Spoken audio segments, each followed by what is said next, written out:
Hi and welcome to Homo Ludens, the channel on history and board games. Very excited to do this stream tonight. So it's something that I haven't done in quite a while, but there are a few projects this year that I wanted to highlight, even though they are not necessarily anywhere near being in like sent to the printer. But I thought that there is quite a lot of exciting new projects, especially from GMT, but also from other publishers. And I thought in 2024 I want to do a bigger effort in promoting those. And the project that I wanted to talk about tonight is 1848, The Springtime of Nations, that is currently on GMT's P500, a CDG about insurrections in 1848 across Europe, which is a very exciting project, a very unusual topic for war games, but it shouldn't be because it's actually has a great narrative arc and it I think applies itself to And actually some quite a few more. systems. Yes, exactly. And I thought that for us to talk about it, I wanted to invite two people that are key to that project. First of all, Jules, who's the designer of this game. And Jules and I have been in contact for quite a while now, but we might Since the beginning. Yeah. since the beginning. But we might talk about this at some point during the interview. And Peter Evans, that is the developer on this project, but also a developer on other GMT projects. And he's joining us from his summer house. So that's just that's just his summer house. So try to Very imagine his expensive. regular house. Yeah, he's just a man of the people. Yeah. So yeah.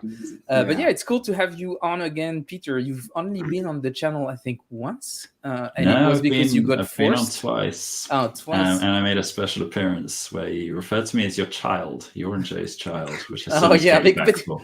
which is weird because you're way taller than both of us. But when you came in the frame, you were just kneeling on the floor, which I don't know why, but it was nice. But I don't think you're coming often, and I'm a bit sad. And I think it's probably something against me. I'm not sure, but we'll Fred, also. I've been trying to get you down for this stream for like months. I'm trying to get you to do stuff.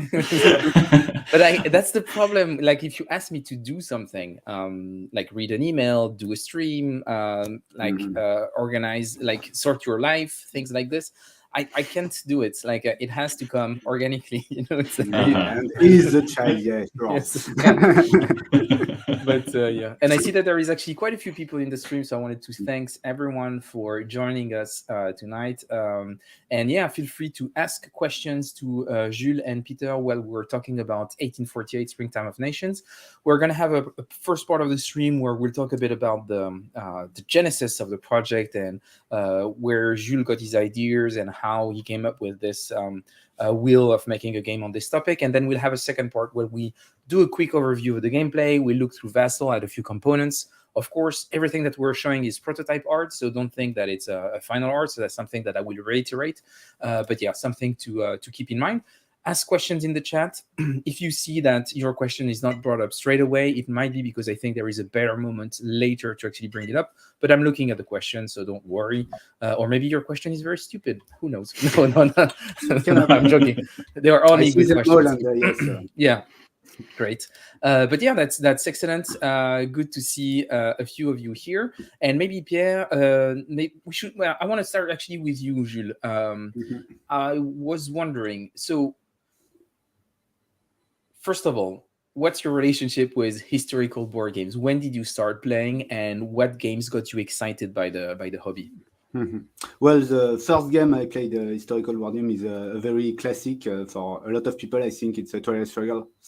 And I don't really remember where I saw it, where I heard of it, but I remember that when I just encountered the concept of doing a game about the Cold War with a lot of events, and this is, of course, a lot of things that you can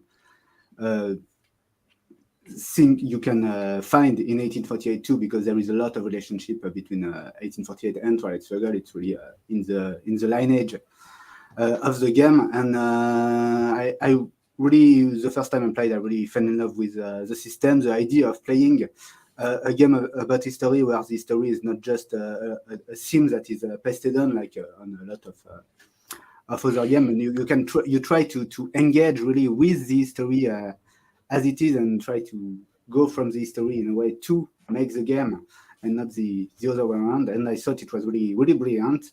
That I love games, I love history, and so it's really. So it made a natural fit. That makes a lot of sense. And I'm always interested in what happens between the moment where you get excited about historical board games, which I think is like if you're into history and you have an interest in board games, I feel like usually as soon as you stumble upon historical board games and you're not put off by the complexity of them, it's hard not to fall for them. I understand this passion, but I think putting it to the next level and decide this like stupid idea that you're going to make one yourself, because it requires a lot of effort. It's very painful. If you have just a little bit of like if you're a little bit self-aware, like you go through torture, like hating everything that you do, hating yourself, hating your project. What's made you want to go through the pain of actually making a game? What was your motivation to actually start a project like this? Oh, it was a long process, and I think I've already told that. But the fact that I found myself with a lot of time on my hand and nothing to do during the pandemic, really, I think without those weeks where I literally nothing else to do than just think and play some occasional historical board games, which was very cool. And this was the occasion to let things marinate in my head and try to think. But I think the classic way to go about it is to think about a game that could be, and rules about games that could be better, because I really like Trial Struggle. But the more I played, the more I thought, okay, this could be in a way even better. You can try to imagine some interactions that are not there, that are maybe not too simplistic is maybe not the good word, but that you can try to do it a little better and to do it about another term that is a very good fit. Like in this case, I think after playing 1999, I thought, well, this is really great. Revolutions, spaces that represent different classes, different socioeconomic background, and we'll talk about that a little bit more, I expect. But this is really brilliant, and a really good way to model revolutions. And revolutions, well, there are a lot of great revolutions in history, but 1848, and I think we'll talk about that a little. It's a very specific moment that is very across all Europe. You have this wave of revolution that is very unprecedented, and that you can see happening almost simultaneously in a lot of places. And this is what's really good to have the map, and that you have to take care in a way of different places at once. And this is where the classic tension of Trial Struggle is that you have to take care of every region, every place. And in 1999, it's the same. And I think all great war games, all great historical board games, they manage to give you enough to have to be everywhere at once, and but you can't. And this is where the good tension arises. Yeah, and you talked about the lineage. So when you see the game, you clearly see Twilight Struggle, but then you see an even stronger connection to another game that you mentioned, 1989. But there is also by Jason Matthews. I'm not sure if Gupta is also working on this one. I think it was only Jason Matthews. I'm not sure. No, it's another with another person. It was another designer. Two people, but yeah. So there is a lot of concepts actually that you took for 1848 from 1989. Why did you think that was you wanted to evolve from that branch of the CDG line more than another one? Why resonated with you even more so than Twilight Struggle or another system?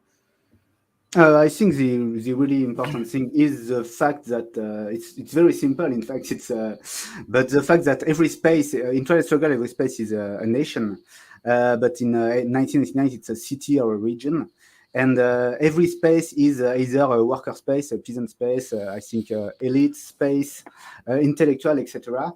And it helps during the revolutions, because there is also some where they call it power struggles, but there are, of course, revolutions in the game. And you can see how the different classes, the different socioeconomic parts of every country are either in favor of the revolution or maybe against it, and how all this inflects the revolution, and so you can play some cards if you have the intellectuals on your side, but not if you don't, etc., etc. And I think this is a really brilliant bit of game design that is very, very evocative and works very well with very simple, actually very simple, because you just put an icon on each space, and there are maybe 8 different icons. But it's really, really evocative. You can see, okay, and just with that, you can say, okay, the intellectuals are on my side. They are Democrats and etc. But I have the peasants on my side, etc. And so, I think this is really great for revolutions. Yeah. Would you say that in a way it's one of the simplest and more evocative way to maybe represent historical materialism, something like this? Yeah, I think there is something to it. It's of course very simplistic because you can say, for example, in 1848, you have Paris is all bourgeois space. Well, Paris is not the good example because Paris it's an abstraction. It's to several, but yes, you have the I would say the geographical division of every country, which is maybe 10 spaces. So you have the big cities, the big regions, etc., and some abstract spaces. And on top of that, of course it's a little abstracted. It's because you can't put them, but you have this other socioeconomic division on top of that, and that you can see is almost more important during revolution, the socio-economic divide, than the regional divide, which you can argue about it, and especially in 1848 with the different strain of nationalism and regionalism that existed. But and maybe before we delve a bit more into the historical aspect of it and maybe talking about the research, I wanted to ask a question to you, Peter. So you've been working with Jules on this game, and so you're working as a developer on it, and maybe it would be interesting just to clarify what a developer is and what is your role. And of course, it's always a bit different, but just for people to understand the divide between designer and developer. But my question was specifically around what do you think are the specific challenges as a developer that we're confronted to or still are confronted to in the development process of this design? Of this design. Okay. So very briefly, the way I think of the role of a developer is it's like you're the editor of a written book, fiction or non-fiction. So you're looking at the rules, you're doing the play testing. Usually you'll be testing a bit yourself, but primarily organizing play tests. You may get involved in design. Different companies have different ethos. So there are companies which will take a design and then they will literally redesign it, reskin it, put a different theme on it, all sorts. You're essentially just a game designer taking ideas and then turning them into something else as a final product. GMT, we're very much a designer-led company. So the designer has a vision, the designer does the design, and then we're basically doing the editing, coming up with ideas, questioning models, things like that. In terms of what the biggest challenge is for a project like 1848, it's the model questions. So what I mean by a model is it's not just how does it represent history, it's how does the actual structure of the systems of the game create arguments about the past, right? So the leader of my dev team is Jason Carr, who I'm pretty sure has been on here a few times. And he talks about this in terms of it's not just, what are you saying in terms of, how does this mechanic work? How do armies get represented in the game, for example? The depiction of them. It's literally like, well, how does that army interact with other spaces on the board, and what kind of stories does that generate, beyond just the literal representation? So we do look at things like representation and the aesthetics of games and what that might be saying. But we're particularly interested in thinking about the interactions of different parts. Who has agency, for example? So one of the more exciting developments is that we've partnered with a group calling themselves Agency Design, which is Stephen Rangazis and Non-Breaking Space, two designers who we've worked with before, specifically looking at games from the point of view of historical agency and trying to actually think more seriously about how we model agency, for example. So it's kind of the scholarly side of what we do. You also asked me, what my role is in relation to this game. And actually, when we received this, Jules had already put a lot of it together. There were a couple of major changes that were made that I suggested. So one was reintroducing the headline phase from Twilight Struggle, reintroducing that back into the game because that brings a lot of drama, a lot of tension. And I think we made some changes to the momentum system. So there's a scoring track, you get momentum points to the game and you're allowed to spend those on things. And I think we just said we need to spend those on more than one.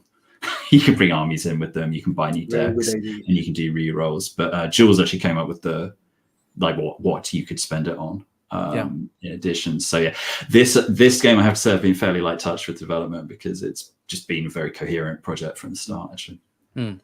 And maybe going back to you, Jules, what is basically the history behind the project? How did you end up on GMT's P500 list pre-order? What was the process, and how are you? What do you think about the experience so far after a few months in the P500? Oh, I think on the P500 it's pretty good, and I've had very early in the development. Yes, I've been working with Peter. We've been speaking about the game, and as you said, it's you can say a light touch, but it's a very important touch.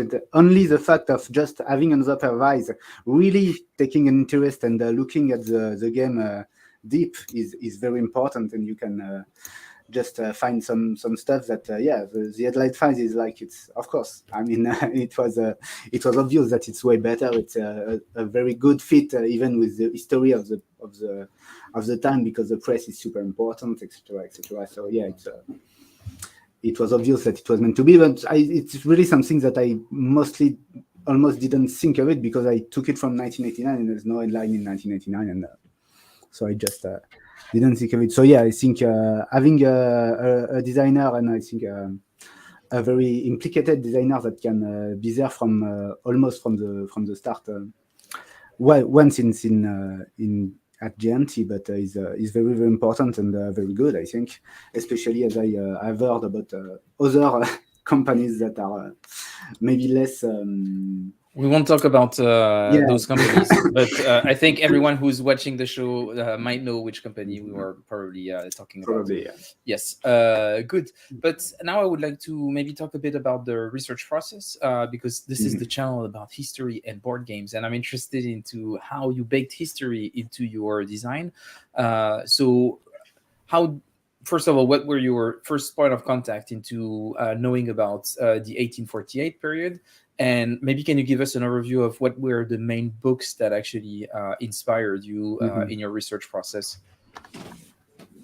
I think the 1848 I first encountered from the French side. I think I've always have an interest in French history and the 19th century French history and 19th century revolutionary French history even more always. And I think but I think the European part of the 1848 revolution, which of course I heard about, as I've seen the Springtime of the People, it's something that you see at school in France at least, and that you can say, okay, there was a lot of revolution in many spaces, but of course we talk a lot about France, and the processes in France is very, very interesting about what happened, and I think the narrative arc of France from the beginning to the end is still one of the most interesting, even in the game. And each country has a little narrative that you can see itself develop through the event cards and the different armies, etc. And I think the French one is probably the one I know most about, even if I try to do a lot of research about the rest of Europe. So what were the books that you were that you used for having an overview of what happened in the other countries? Because you were pretty familiar with the history of France, but your game encompasses all of Europe. So how did would you recommend like specific books that gives a good overview of the whole events? What I've seen in the comments, I think that 1848 Year of Revolution that I keep hearing a lot of good things about, but that I have not read because I haven't found it in France easily. I should try to to find it. I'm sure it's very good, and I think Peter maybe has read it and said to me that it's very good, and I trust his word certainly. It wasn't me; it would have been someone else. I'm afraid. Okay, maybe someone else. But I think the one source that really talks about 1848 and the European wide and the pan-European view. It's not a book, it's the Revolutions podcast season on 1848, which is a very good podcast that I'm sure a lot of people already know about, but if you don't, do yourself a favor and go listen to it, and especially the one on 1848. And I think it's very good. It's not that succinct, and you can really see the world development all across Europe and see the chronology between the different events that because for most of the rest of my research, I read a lot of books that I found, but which were mostly, I think, on single countries or single regions. And you can try to get a few chapters somewhere here and there about 1848, which most of them are very good, and that I have gotten a lot of info out of these, but it kinda was my job from that to try to extrapolate it and to have a very wide, zoomed out view of what everything happened. And I think, yeah, this podcast season is very good for that, and was always, even near the end, even if it's not the most precise, it's not a very super detailed history book, always a good way to keep in mind the global, well, not global, but a regional, continent-wide view of it. And I have a bibliography that's available on BGG. So if you want to it's in French, most of it, so I know a lot of people. Which is fine. People, not so long ago, French was the international language, the language of diplomacy, and I think we should probably go back to this. I think it's just a superior language anyway. Mais je suis d'accord, je propose de commencer. Exactement, on peut faire le stream en français, comme ça c'est fait. Peter, tu nous as dit avant le stream que toi, tu étais super à l'aise en français. Donc du coup, on va pouvoir, comme tous les Anglais d'ailleurs, les Anglais cultivés parlent tous français. Donc on peut y aller. I assume you're asking me for my book recommendations. Yes, exactly. Being a politician, I'm going to answer the question I wanted to hear anyway. So I have two recommendations, which are kind of very broad overviews. Funny enough, one is primarily focused on the diplomatic history, which is A.J.P. Taylor's classic, The Struggle for Mastery in Europe. It's not specifically about 1848, but it's just a fascinating book. And it's included. It's quite an important chapter in that history, which I thought I'd mention since you started talking about the lingua franca. And then the other is actually just Eric Hobsbawm's series, Age of Capital and Age of whatever the other one's called. I can't remember right now. I'm surprised, Peter, since I've read them, though. You read Hobsbawm. That's I have a PhD in history. Yeah, but you're such a of the 19th century, so you're such a rabid anti-Marxist. I'm surprised that you would always. I wasn't always, and I'm not even necessarily that anti anyway. I'm more. I'm just not convinced communism is worth the price that one pays at large scales. It depends. That's a different question. It depends who's paying, but that's a question that we might ask in another stream. There are a couple of really interesting questions here from Peter Thorngen, who's asking, and I'm going to ask both of you. And he has this first question regarding the first Schleswig-Holstein war and how it's modeled in the game. I don't know which one wants to take this one, but I guess any of you two could reply this one. Yeah, I'll do it. So Hungary is very much represented. So the first part of the question, it's really one of the region, one of the most important one, because it's mostly because it is small and all in all included in the Austrian Empire, which is also another set of superimposed region. But we'll maybe see that when we'll go to the map. So yes, Hungary is very much represented, and the military part of the game, which is very important, and a lot of it takes places in Hungary, which is a very military hotspot of the late game, especially. So that's for Hungary. So the first part of the answer is yes.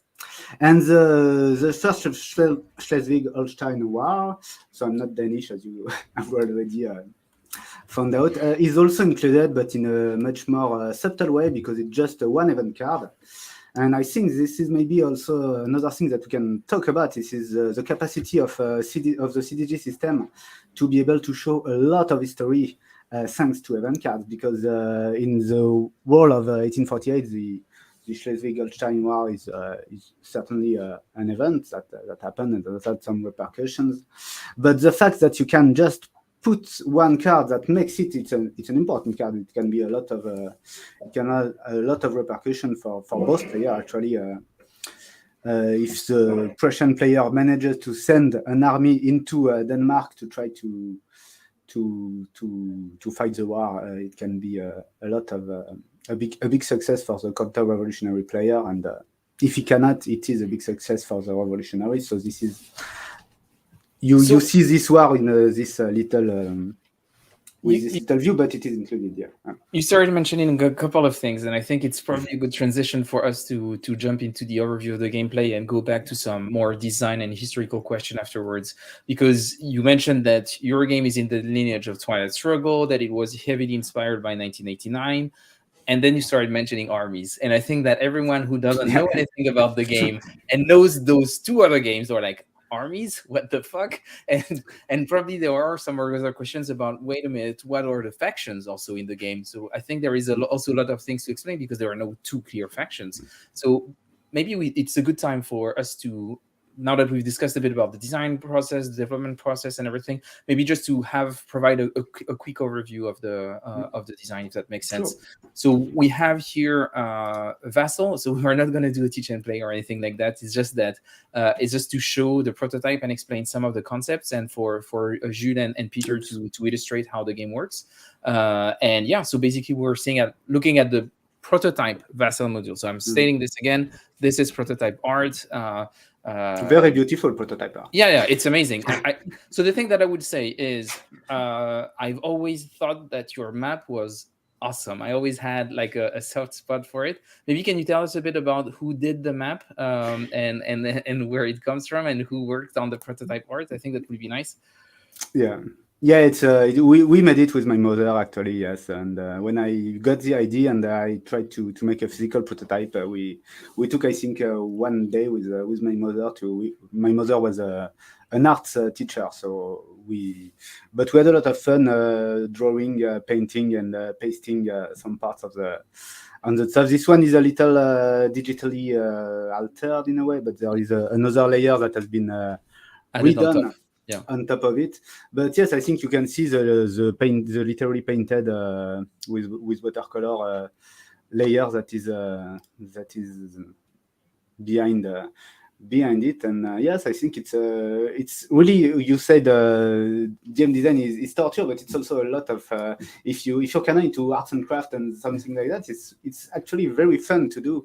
Yeah, I'm not saying it's all bad, and I'm not trying for people to not go into it. I just say that there is also an emotional toll to it. Course, it is a massive effort, and it's just that it's not an obvious decision to come and do this. But doing fun activities with your mother like this is very good. It's a very positive very message. Good part of it. Yeah. That's really good. It's important to do physical prototyping as well. And thinking of like the kind of crazy things you do as a developer. So the layer of digital boxes on this map is something that I did. It's not something I think a developer would usually be doing, but it's a skill that I've got to use certain graphics programs in a very amateurish. It's an amazing skill, Peter. You're yeah. You could definitely be a graphic designer for Compass Games, for example. Thanks. So I think it's great. Jules is responsible for the eagles behind. You know how they're all like messy and everything. They're not like standardized. I would be anally precise, but it's a good communal work. Yeah. And so can we have a bit of an overview of this game? Can you explain to us how the game works overall? What are the victory conditions? What are the factions? And what are the different actions then player can take? And maybe explain how you have those two overlapping aspects to the game, which I think is fascinating. And the thing that got me really excited about the project when you reached out originally and to present it to me is that you have this political layer and a military layer on top. So can you give that overview, and of course Peter jump in to add stuff and yeah. Yeah, for sure. I think the start of the question that you have to think, and I think I saw this on the commentaries in the chat, is how do you make a 2-player game about 1848? Because 1848 is typically seen as a very multifaceted struggle and multi-sided struggle, and this is why probably the revolution did not, the famous turning point that did not turn, because of a lot of dissension, of a lot of people not going along with each other, along those class divisions that we talk about. For example, the classic bourgeois side of the revolution that had very specific goals that did not align with a lot of the other people, which is a classic view of Marxist history about those revolution. And I think it is cutting the Gordian knot that is the knot is all those factions that are already well, you can see what I want to say in English, and to just divide it in 2-player, and to do that, you think about it as a revolution, and so you think that some people are in favor of the revolution, and those are the revolutionaries, and some people are against the revolution, and those are the counter-revolutionaries, and those are the two sides.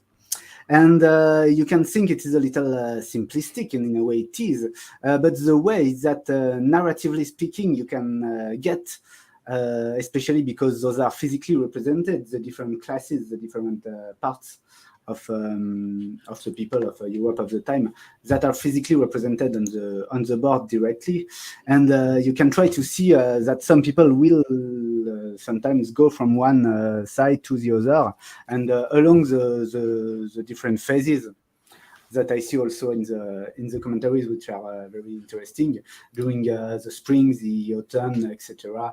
You can see the different parts of the people going from one side, the revolutionaries, to the other side, the counter-revolutionaries. And so, of course, you are not really incarnating as a side very specific people, but more, of course, a spirit of revolution and counter-revolution, but which I think, in a way, works pretty well, because of course all those people had different goals and different interests that contradicted, but you could make a game about revolution when one player is specifically the king of Prussia, for example. One is the emperor of Austria, one are the revolutionary workers of Paris, etc., when the lawyers of Germany that want a parliament but nothing more. And so yeah, I think yes, this is the spirits of revolution in a way, yes, and forces ideologies in a way, but the good thing about 1848 is that yes, you can play in ideology, but this ideology is very concrete, because so you could say an ideological currents, for example, like greater movements, and I think that's quite that's a quite interesting concept, and I think it's an abstraction that is quite interesting because it helps you actually encompass the whole complexity of those classes, but also of the different local and national specificities. So I think that's interesting. But maybe specifically about the gameplay, and here maybe I can leave it to you, Peter, just to give us a broad overview of how does the game work. Give us a bit of a high level turn structure or something like this, sequence of play, just to understand what are players doing during this game. Yeah, so if you're familiar with 1989 Dawn of Freedom, it's that with some extra elements and some changes. Twilight Struggle, if you don't know, 1989 is a very, very similar design. 1989 came out of Twilight Struggle, 1848 came out of 1989.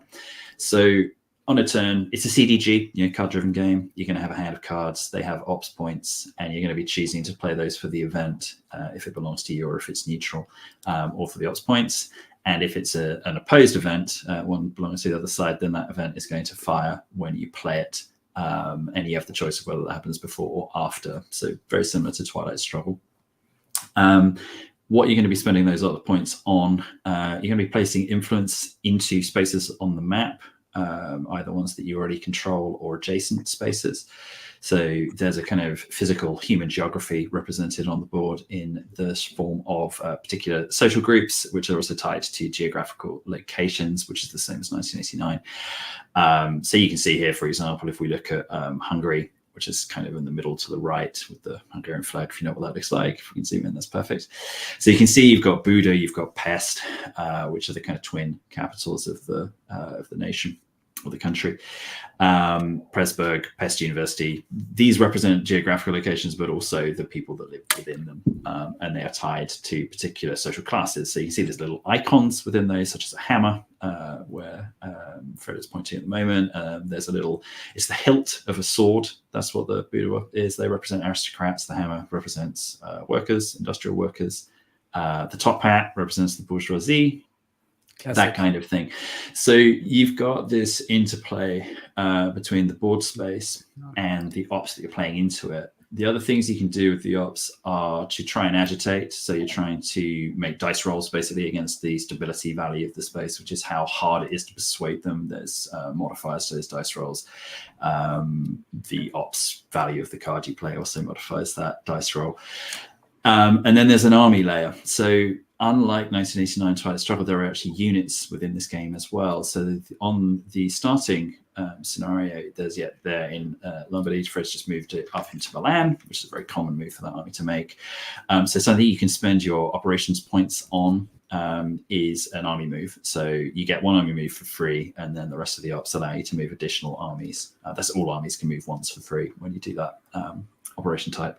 And then each extra additional operation point will allow you to move an additional army one extra space. So you have this situation where you can reposition those forces, and it's something that early players often miss the significance of. So when, for example, you move into Pavia, like Fred just did with an opposing army, it actually denies control of that space.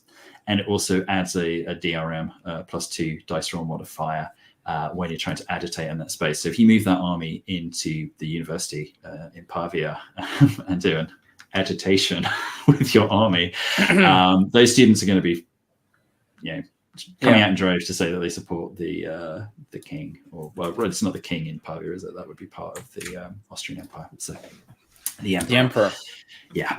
So that gives you two of the key interlocking systems. So it's the influence system and the army system. And then the other thing that you think is really unique and cool about this game is actually the scoring region. So how you are going to win the game isn't just based on discrete regional areas like Twilight Struggle or 1989, where it's like you've got one scoring zone here, one scoring zone here.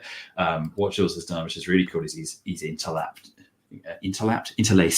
and overlapped those scoring regions. So for example, you can see there are eagles behind some of the spaces that have the German flag, which represents the Austrian Empire, but that overlaps with the German nation. So both of those are different scoring regions. So Germany at the time was conceived as all the German-speaking regions, possibly not including Switzerland and such places.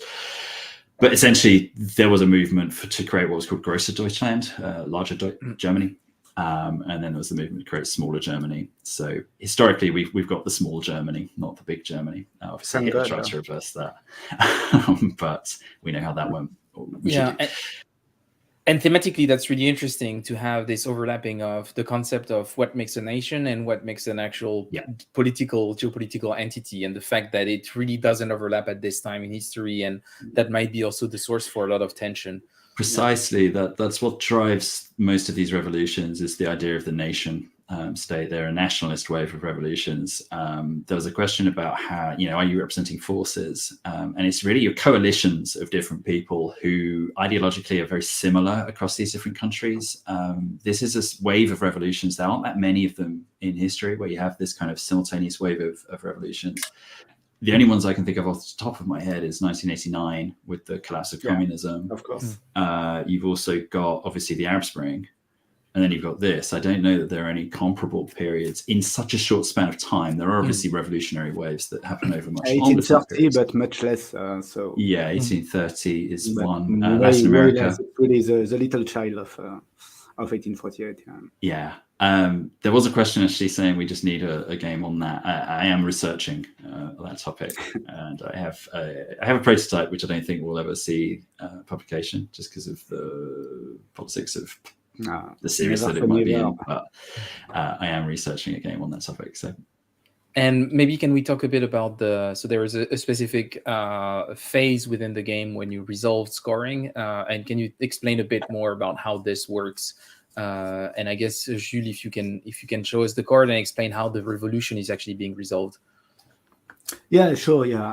So for players familiar with 1989, this is really the power struggle system that is tweaked in a small but interesting way. But ultimately, it is really the way that this is going. So just like in Triad Struggle, you've got scoring cards. That maybe we can find one here, but if not, you can maybe not. Yeah, here it is. Italy. So of course it works much like Twilight Struggle. When you play this card that you have to play during your turn, you play it. There will be a scoring of this region of Italy, this country that you can see.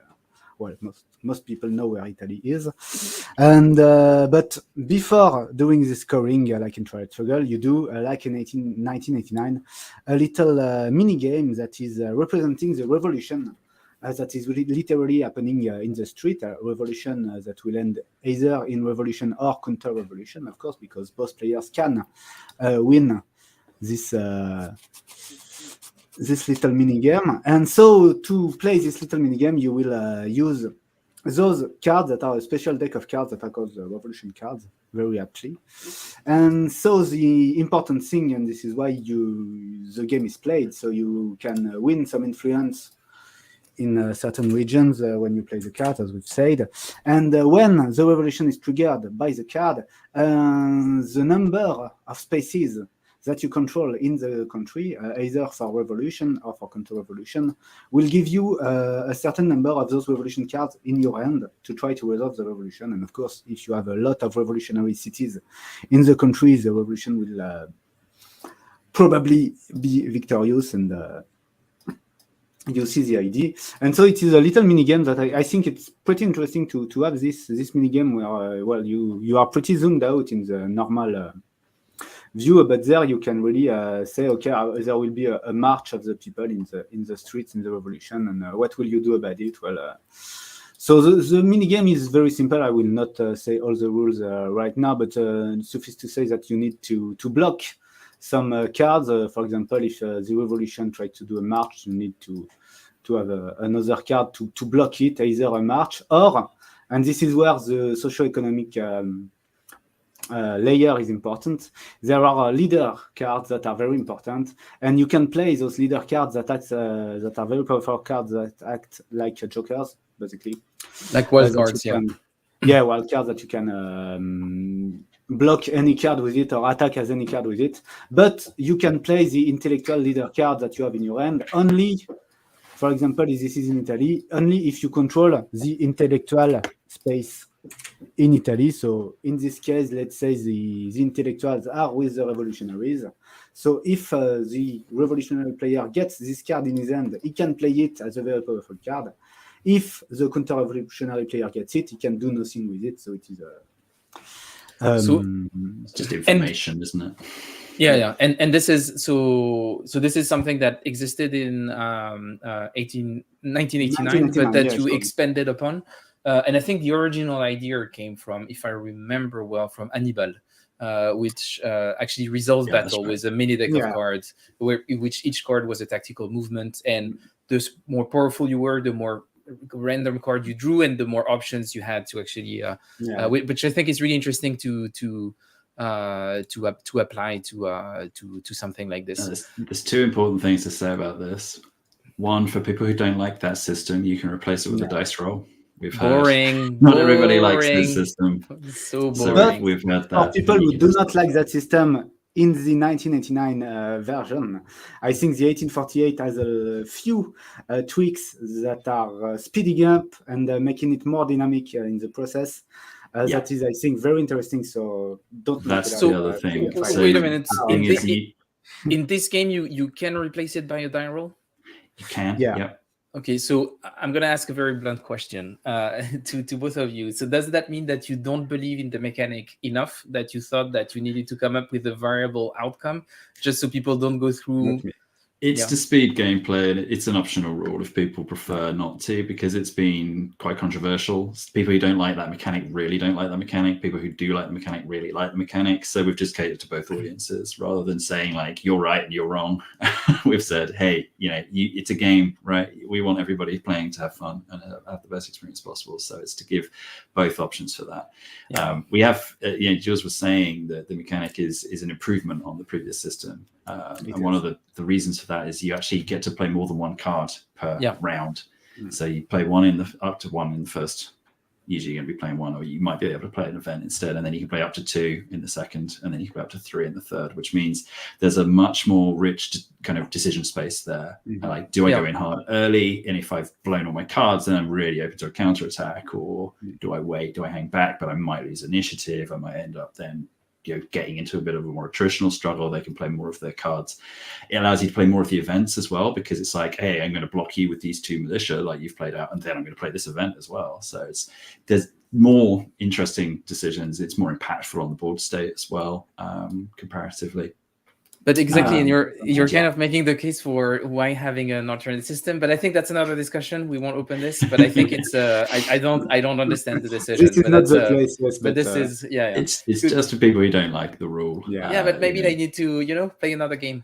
So that's, anyway, that's my opinion. But maybe don't do that. If you don't like the system, still buy the game, but play the optional rule. Good. Maybe the thing that I would like to ask for us to wrap up this discussion is there was a question regarding how far you are in the design process, and maybe that would be a question to you, Peter. How close you think how close we are to the final design and going to art? Yeah, we're close. We're talking to an artist currently. He should have started work on it in mid-December, but he has other responsibilities this time of year. So, can we know who's the artist? I haven't been told that you can, so I would err on the side of not right now, just because we're getting design concepts. Basically, we're looking at the concepts. Jules is going to be involved more than probably most of our designers would be in the process as well. Yeah. So we're waiting for the first kind of ideation. Jules and I have already talked quite a lot. There's quite detailed instructions for what we want. Obviously, there's limitations on what we can actually do, and like the certain ways that these things can be represented. But again, at GMT, we try to allow people to have creative freedom. So where we can. So it's gone to an artist. They will be doing their thing. Yeah. And we will get that back soon, I hope. I don't have a specific deadline, unfortunately, but it's getting there. And in terms of the design, I wouldn't anticipate anything major changing. Good. I think we'll want to do a serious proofread, make sure that there's no logical loopholes that we've missed. But it's been in playtesting for quite a while. And how has it been received in playtest? It's very well, people like it. It takes a while for people to get a sense of how the army system works. They really like the Battle of Ideas, which we haven't talked about before, but that's like the space race equivalent. So it's been very positive. And one question you asked earlier that I didn't answer is what excited me or interested me about the project, and it's the perfect fit. When I saw the concept of like applying the 1989 system to these revolutions, I was like, oh my god, why didn't I think of that? Because it's like, as a design idea, it's gold. It's very very good. But thanks both of you for taking the time to talk about this game. Of course, there is a lot of questions that we could ask, and I think we could delve more into the history and talk about all this. But I'm pretty sure you'd be back on the show for probably when the project is closer to being released. Probably do a teach and play with you at some point, Peter and Jules. I think that would be awesome. So it's not the last time that you're hearing about 1848. And if you are interested in maybe more historical question, I can see that Peter Thorngren had quite a few questions regarding history that we haven't covered because we're already talking about design. But I think having a discussion on BGG is actually a good a good place for that. So bring in your question over there. Jules already shared some of his bibliography over there, so I think it's a great place to follow up on those discussions. Thanks everyone for being with us tonight. It was a lively chat. I really enjoyed that, so that was great. It was nice to have Joe Klein coming at the end, just to pretend like he's interested in history, where we know he's only interested in stupid little Euro games, but it's good to have him over from time to time. But no, it was awesome to have both of you, Peter and Jules. Thanks a lot for taking the time. And Peter, thanks for finally accepting to be on the show, even if you've been so reluctant to actually do this stream and actually pushing back and not following up. So yeah, for my first appearance, wasn't it? Yeah. Yeah, exactly. So I think that was really great. But yeah, looking forward to see you guys again to talk more about 1848. Super excited about this game. I've been excited to see its development from the beginning to what it is now, and just excited to finally see it at some point in my hands as a physical object. But that would be a bit of a while before that. But I hope you'll enjoy every step of the process, Jules, and I hope that we'll have you back very soon. Thanks, everyone, and see you soon. Sure. Bye-bye. Thanks, Fred. Bye. Cheers. Thanks, everyone.